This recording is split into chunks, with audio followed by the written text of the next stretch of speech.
Morning and welcome to my YouTube channel view is Sampurna with a new blog. আশা করছি তোমরা সকলে ভালো আছো, আমিও সম্পূর্ণা জাস্ট ফাটাফাটি আছি। সো আজকে আমাদের ডেস্টিনেশন মায়াপুর। আজকে আমরা মায়াপুর যাব। আমি এই দুই বান্ধবী মেঘা, কোয়েল, কাইতি আর মা যাবে, আর আরেকটা আন্টি যাবে।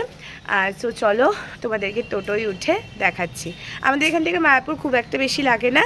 তো চলো ফ্রেন্ডস, আমার সাথে তোমরাও চলো। সো ফ্রেন্ডস, আমরা পৌঁছে গেছিলাম দাইহাট স্টেশন। ওখান থেকে আমরা ট্রেন ধরে নবদ্বীপ যাব।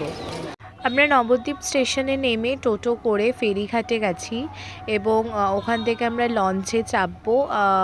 লঞ্চটা আমি বেশি প্রেফার করি, নৌকার থেকে লঞ্চে আমার খুব ভালো লাগে। সো দেখছো ফ্রেন্ডস কেমন ভিড়, প্রচুর ভিড় হয়েছিল সেদিন, যেহেতু ডিসেম্বর মাস ছিল। ভিড় মানে এখন শীতকালে হবেই, আর সেদিনকেও প্রচণ্ড ভিড় ছিল।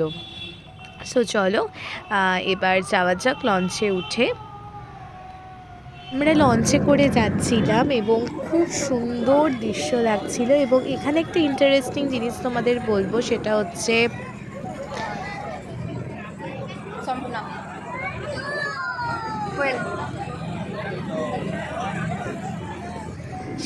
এখানে তোমরা দু রকমের কালারের জল দেখতে পাবা। একটা গঙ্গার যেরকম মাটি মাটি জল ওরকম দেখতে পাবে, আর এরকম সবুজ একটা জল দেখতে পাবে, সবুজ নীলের কম্বিনেশন একটা জল, যেটা খুব ইন্টারেস্টিং। আমরা মায়াপুর ঘাটে নেমে গেছি। এখন আমরা এই টোটোতে বসে আছি। এই যে মা আর কাকিমা সামনে বসেছে, আর আমরা এখন টোটোতে তিনজনে মিলে বসে পড়েছি। তো চলো এবার মায়াপুর মন্দিরে গিয়ে আবার তোমাদের সাথে দেখা হচ্ছে। টোটোতে চেপে যখন আপনারা মেন মন্দিরে প্রবেশ করবেন, তার মাঝে আপনারা পেয়ে যাবেন এরকম দোকান, গোপী ড্রেসের দোকান, ঠাকুরের জামা কাপড়, বিভিন্ন রকম ঠাকুরের যে অ্যাসেসরি নেসেসারিজ থাকে সেইগুলোর দোকান, এবং ছোট ছোট বিভিন্ন মন্দিরও পেয়ে যাবেন।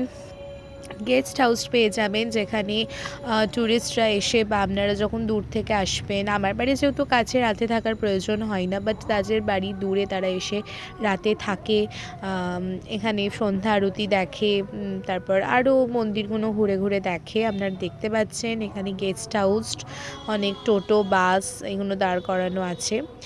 ভীষণ সুন্দর একটা মনোরম পরিবেশ। মায়াপুর এমন একটা জায়গা যেখানে গেলে হয়তো মাঝে মাঝে মনটা ভীষণ ফ্রি লাগে, ভীষণ কি বলবো, খুব ভালো লাগে অ্যাকচুয়ালি। সো এবার আমরা আস্তে আস্তে এগিয়ে যাচ্ছি মেন মন্দিরের দিকে। এবার আপনারা দেখতে পাচ্ছেন ইসকনের মেন মন্দির। এটা এশিয়ার মধ্যে বৃহত্তম মন্দির হতে চলছে। মানে অলরেডি এটা ডিক্লেয়ার হয়ে গেছে, বাট এখনও মেন মন্দিরের কাজ চলছে, আপনারা সকলে দেখতে পাচ্ছেন। খুবই সুন্দর লাগছে এই দৃশ্যটা দেখে। মনে হচ্ছে রাধাকৃষ্ণর ওই দৃশ্যটা আমরা দেখব, ওই সুন্দর ঠাকুরের মূর্তিটা আমরা দেখব। সো চলুন যাওয়া যাক। মেন মন্দিরের ভেতরে যেহেতু ভিডিও নিষেধ, তাই আপনাদেরকে সরাসরি আমি দেখাতে পারবো না, যতটুকুনি পারবো আপনাদেরকে দেখানোর চেষ্টা করব। আমরা এবার পৌঁছে গেছি ইসকনের মেন মন্দির। টোটো করে গেলে আপনাদেরকে ঠিক এই মন্দিরের সামনেই নামাবে, এবং এখান থেকে আপনাদের যতটা পারছি দেখাচ্ছি। এই মন্দিরটার কাজ চলছে। এবার আমরা আস্তে আস্তে মেন মন্দিরের ভেতর দিকে প্রবেশ করছি। ওই যে চেকিংয়ের যেটা দেখছেন, ওখানে চেকিং করতে হবে, তারপর ভেতরে ঢুকতে হবে। এখানে যেহেতু ভিড় ছিল, আমরা একটু ওই দিকটা ঘুরে তারপর মেন মন্দিরে ঢুকবো। প্রচণ্ড লাইন ছিল, তাই আমরা দ্রুত রাখবো। আমাদের মেন মন্দিরটা দেখা কমপ্লিট হয়ে গেছে। মেঘা, কেমন লাগলো? দারুণ লাগলো। আপনারাও আসুন, দেখবেন মায়াপুরের থেকে শান্তি আর কোথাও পাবেন না। খুবই ভালো লাগলো। আমার তো আগে দেখা ছিল, আমি আর তো কাছেই বাড়ি, বাট মেঘা, কোয়েল এদের দেখা ছিল না, দেখলো খুবই ভালো লেগেছে। আমাদের অনেকদিন থেকে প্ল্যান ছিল, কিন্তু আমরা আসতে পারিনি, কিন্তু আজ আমরা আসতে পেরেছি। খুবই ভালো, ঠাকুর না চাইলে কিছু হয় না। সেটাই, ঠাকুরের জায়গায় ঠাকুর না চাইলে সত্যি কিছু হয় না। এখন আমরা এগিয়ে যাচ্ছি, কোথাও একটু টিফিন করব, তারপর আবার ঘুরবো। সো চলো যাওয়া যাক। মা টিফিনের জন্য একটু ভেজ চাউমিন, একদম নিরামিষই চাউমিন করে এনেছিল, আর মিষ্টি এনেছিল। তো সবাই মিলে এখন এগুলো একটু খাওয়া দাওয়া চলছে, তারপর আবার একটু ঘুরবো। সো এইটা হচ্ছে মায়াপুরের একটু গার্ডেনের মতন, মানে আপনারা এখানে বসতে পারবেন, টিফিন করতে পারবেন, আর একদম নিরামিষই, কোনো আমিষ হবে না সাধারণত ঠাকুরের জায়গা। ছবি তুলতে পারবেন, ভীষণ সুন্দর একটা জায়গা। আমরা ওখান থেকে ঘুরে এলাম, এরপর গদা ভ্রমণে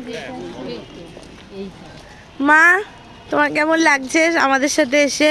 খুব ভালো লাগছে, তোমাদের যে নিয়ে আসতে পেরেছি এটা আমার আরও ভালো লাগছে। আজকে তুমি আমাদের বাড়ি, তোমার বন্ধুদের এত দূর থেকে ওরা এসেছে, যে আমাদের বাড়ি ঘোরানো হলো। এবার কোয়েল কেমন লাগছে এসে? ভালো লাগছে তোদের বাড়িতে তোদের বাড়িতে এসে, মায়াপুর এসে খুবই ভালো লাগছে। আমরা চৈতন্য ভবন দিকে এগিয়ে চলছিলাম। ওখানে একটা ক্যাফেটেরিয়া আছে ইসকনের, ওখানে আমরা কিছু খাওয়া দাওয়া করে এবার আস্তে আস্তে বাড়ির পথে রওনা দেবো। অ্যাকচুয়ালি মায়াপুর এরিয়াটা অনেকটা ভাস্ট, অনেক হাঁটতে হবে। সো এবার চলো। এবার বাড়ি যাওয়ার পথে আমরা তিলক কেটেছি, সবাইকে তিলক কেটে কেমন লাগছে তোমরা কমেন্ট সেকশনে জানাবে। আর এবার বাড়ি যাওয়ার পথে এতদিন মায়াপুর ঘুরবো বলে অনেক এক্সাইটেড ছিলাম। যাই হোক, খুব ভালো লাগলো ঘুরে। রাধে রাধে। রাধে রাধে। সো চলো এবার বাড়ি যাওয়া যাক। আমরা এখন বসে আছি বিষ্ণুপ্রিয়া স্টেশনে, এবার বাড়ি যাওয়ার উদ্দেশ্যে। সো চলো এবার বাড়ি যাওয়া যাক। আমরা একটু খাওয়া দাওয়া করে স্টেশনে এসে সবাই বসলাম, সবারই মুখের অবস্থা দেখে বোঝাই যাচ্ছে একটুখানি টায়ার্ড। সো চলো এবার বাড়ি ফেরা যাক। আবার দেখা হচ্ছে তোমাদের নেক্সট ব্লকে।